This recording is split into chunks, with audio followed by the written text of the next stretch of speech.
நான் அரசியலுக்கு வருவது உறுதி.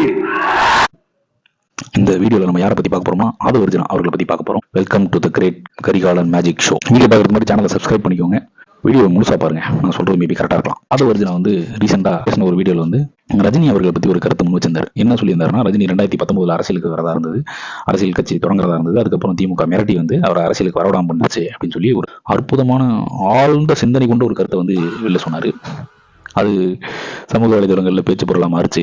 அது எப்படி நம்ம பார்க்கணும் அப்படின்னா, ரஜினியை மிரட்டி திமுக அரசியலுக்கு வரவிடாம பண்ணிச்சு, ரெட் ஜெயின்ல ஒரு படம் நடிக்கிறாரு அப்படின்றது ரொம்ப கான்ட்ராஸ்டான ஒரு விஷயமா இருக்கு. ஒன்று, ரஜினியை ரொம்ப டவுன் பண்ணி பேசுற மாதிரி இருக்கு. அவர் எப்படின்றது நமக்கு அது அந்த விமர்சனத்துக்குள்ள நான் போக விருப்பப்படல. ஆனா ஏதோ சரியா தப்போ ஒரு மனுஷன் ஒரு முடிவு எடுத்தாரு, அப்புறம் அந்த முடிவு சரியா இருக்காது, அவருக்குள்ள ஒரு ரீவேல்யூவேஷன் நடந்திருக்கும். அதுல அவர் சரியா இருக்காது, நமக்கும் ஏஜ் ஆயிடுச்சு, சிச்சுவேஷனும் நம்ம கண்ட்ரோல் இல்லை, நம்ம ரசிகர்களை வந்து நம்ம இதுக்குள்ள இழுத்து விட்டு அடி வாங்க வைக்க வேணாம் அப்படின்னு முடிவு பண்ணவர் வந்து இந்த கட்சி வேணாம் அப்படின்னு, இந்த அரசியலே வேணாம் அப்படின்னு முடிவு பண்ணிட்டு இப்போ அவர் நடிக்கிறாரு. இன்னமும் ஸ்டில் இஸ் ஆக்டிவ். ஆனா இதை விமர்சனம் பண்ணும்போது டிஎம்கே மேல நமக்கு ஒரு கோவம் இருக்குன்றது நம்மளால புரிஞ்சுக்க முடியுது. ஆனா எல்லாத்துக்குமே திமுக தான் காரணம் அப்படின்னு சொல்லிட்டு முதல்ல வைக்க வேணாம்ன்றது வந்து இங்க இதுவே கிடையாது. விமர்சனம் வச்சுதான் திமுக செய்யக்கூடிய எல்லா காரியங்களுக்கும் விமர்சனம் செய்யணும். பட் 2019 திமுக ஆளுங்கட்சியே கிடையாது.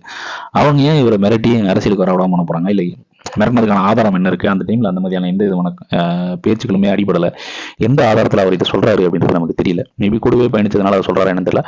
அப்படி இது இப்போ இந்த டைம்ல சொல்றது வந்து எப்படின்னா, விஜய் மேல இருக்கக்கூடிய ஒரு ட்ரஸ்ட்டை வந்து உடைக்கிறதுக்கான வேலை தான் இருக்கு. கூடயே இருந்து சில பேர் ஏதாவது வேலையை பார்த்துக்குவாங்களே, அந்த மாதிரி அண்ணே இவன் மட்டும் நமக்கு வேணானே அப்படின்னு சந்திரமுகில வடிவில் அந்த மாதிரி ஒரு மனுஷன் மாதிரி அதாவது வருதுன்னா பல நேரங்களில் பார்த்துருக்கேன். சம்மந்தமே இல்லாம மாட்டி விட்டுறாப்புல விஜயில.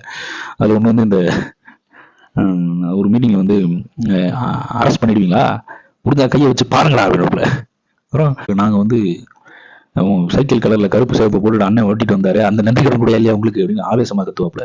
இப்ப என்னன்னா இந்த ரஜினி மேட்டர், இவர் ஒவ்வொரு முறையும் என்ன பண்றாப்புனா, விஜய்க்கு வரக்கூடிய வாக்கு இங்க உடைக்கிறதே ஒரு வேலையா இருக்கு. அங்க கொஞ்சம் ஓட்டா, இங்க கொஞ்சம் ஓட்டா, இங்க கொஞ்சம் ஓட்டா அப்படின்ற மாதிரி. இவர் தெரிஞ்சு பண்றாரா இல்ல தெரியாம பண்றாரா இல்ல மேடையில் அவரால் அவரை கண்ட்ரோல் பண்ணிக்க முடியல அப்படின்றது நமக்கு தெரியல. ஆனா கண்டிப்பா அது வந்து தாவேகா கட்சிக்கு ஒரு ஆபத்தா தான் தெரியுது. எப்படி செந்தில்வேல் வந்து திமுக கட்சிக்கு ஒரு ஆபத்தோ, அந்த மாதிரி இவரும் ஒரு ஆபத்து தாவேகா கட்சிக்கு. அந்த மாதிரி யாராவது சொல்லுவாங்க, இந்த சொல்லுவாங்களா, யாராவது அவன்கிட்ட சொல்லி நிறுத்த சொல்லுங்களா அப்படின்ட்டு இந்த சுதாகர் காமெடி ஒன்று வரும்ல, பரிதாபங்க சுதாகர் காமெடி, அந்த மாதிரி இவர் யாராவது நிறுத்துங்க தயவு செஞ்சு, நல்ல விதமான விஷயங்களை சொல்லி மக்கள்கிட்ட கொண்டு போய் கட்சியை சேர்க்கணும். அண்ணனுக்கு ஒன்று சொல்லணும்னா, அண்ணனுக்கு தலைமை அண்ணனுக்கு சொல்றேன், இந்த அண்ணனுக்கு கிடையாது. ஆனா தாவேகா கட்சி இவர்கிட்ட இருந்து யாராவது காப்பாற்றணும் அப்படின்ற மாதிரியான கருத்துக்கள் மக்கள்கிட்ட வர ஆரம்பிச்சிருச்சு. நல்லது நடக்கணும்னா, கான்ஃபிடென்ட்டா இருக்கணும்னா, சில பேர் நாவடக்கத்தோடு இருக்கிறது தானே நல்லது. சரி, ஓகே, இதை பத்தி நீங்க நினைக்கிறீங்க கீழே கமெண்ட்ல போடுங்க. Let's meet. நடந்த ஆக்கப்பூர்வமான வீடியோ.